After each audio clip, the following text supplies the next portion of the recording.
नमस्कार जय जगन्नाथ। आज जीके वीडियो रे आपण समस्त को स्वागत जनाऊँगी।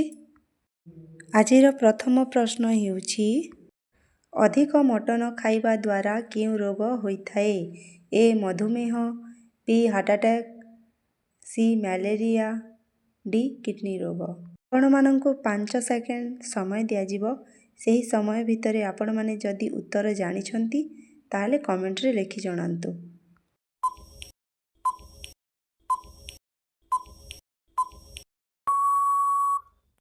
एहार सठिक उत्तर हेउछि ऑप्शन बी हार्ट अटैक। अधिक मटन खाइबा द्वारा हार्ट अटैक रोग होइथाए। बारंबार काश हेउथिले कौन खाइले शीघ्र भल होई जाए?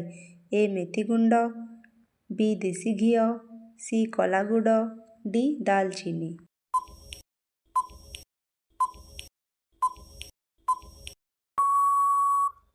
एहार सठिक उत्तर हेउछि ऑप्शन सी कला गुड़। कला गुड़ खाइले काश रोग भल होइथाए। केउ देशर लोकमाने सबुठारु अधिक मांस खाइथांती? ए चीन, बी इराक, सी ईरान, डी जापान।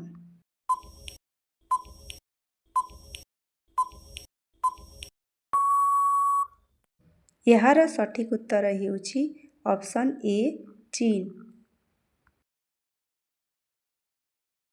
केउ तेल पादरे मालिश कले पाद जंत्रणा भल होइथाए?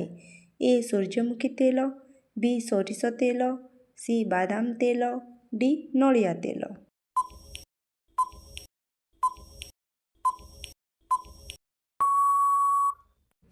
एहार सठिक उत्तर हेउछि ऑप्शन ए सूर्यमुखी तेल।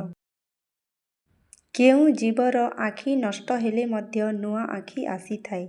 ए एंडुओ, बी बेंग, सी झिंटिका, डी गेंडा।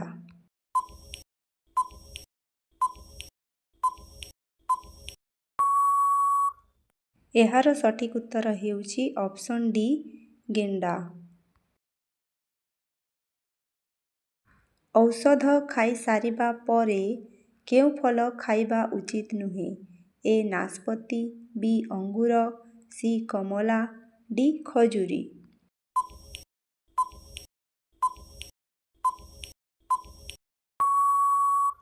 एहार सठिक उत्तर हेउछि ऑप्शन बी अंगूर।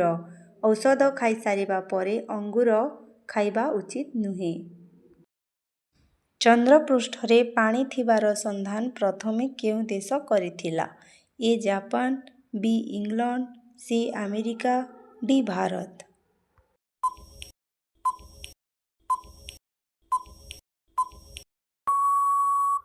एहार सठिक उत्तर हेउछि ऑप्शन डी भारत। सकालू खाली पेटरे कदली खाइले केउ समस्या दूर होइथाए? ए मस्तिष्क समस्या, बी किडनी समस्या, सी गैस समस्या, डी लिवर समस्या।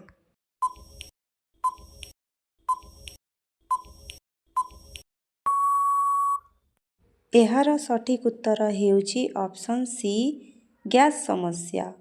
सकालू खाली पेटरे कदली खाइले गैस समस्या दूर होइथाए। अधिक प्याज रसुण खाइले केउ समस्या देखा देइथाए? ए डायबिटीज, बी आखि समस्या, सी पेट जंत्रणा, डी थायराइड।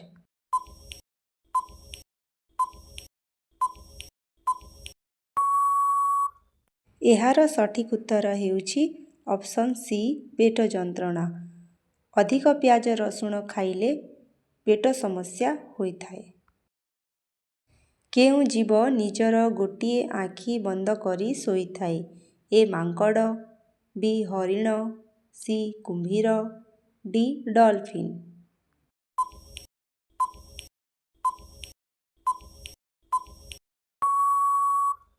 एहार सठिक उत्तर हेउछि ऑप्शन डी डॉल्फिन। दही सहित सिंगड़ा खाइले केउ रोग होइथाए? ए कोष्ठकाठिन्य, B thyroid, C pyorrhoea, D मलकंठ।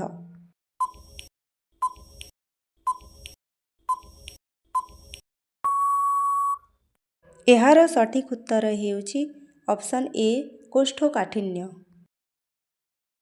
କ୍ଷୀର ସହିତ କ'ଣ ମିଶାଇ ପିଇଲେ ଥକାପଣ ଶୀଘ୍ର ଦୂର ହୋଇଥାଏ? ଏ. ଚିନି, ବି. ମହୁ, ସି. ହଳଦୀ, ଡି. ଗୁଡ଼।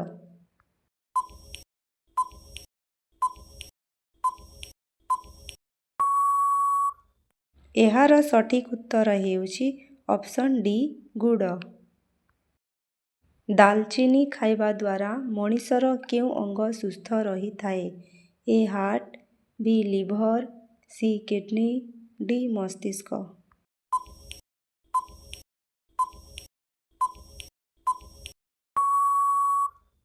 ଏହାର ସଠିକ୍ ଉତ୍ତର ହେଉଛି ଅପସନ୍ ଏ. ହାର୍ଟ। ଅଧିକ କଫି ପିଇବା ଦ୍ୱାରା କେଉଁ ରୋଗ ହୋଇଥାଏ? A. Migraine, B. Jaundice, C. Cancer, D. Diarrhoea.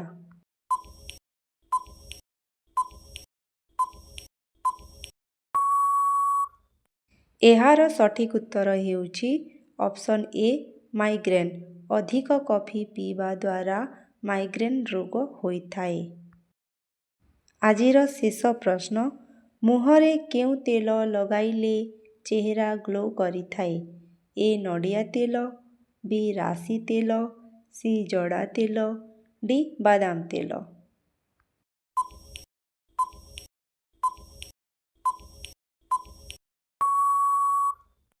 ଏହାର ସଠିକ୍ ଉତ୍ତର ହେଉଛି ଅପସନ୍ ଏ. ନଡ଼ିଆ ତେଲ।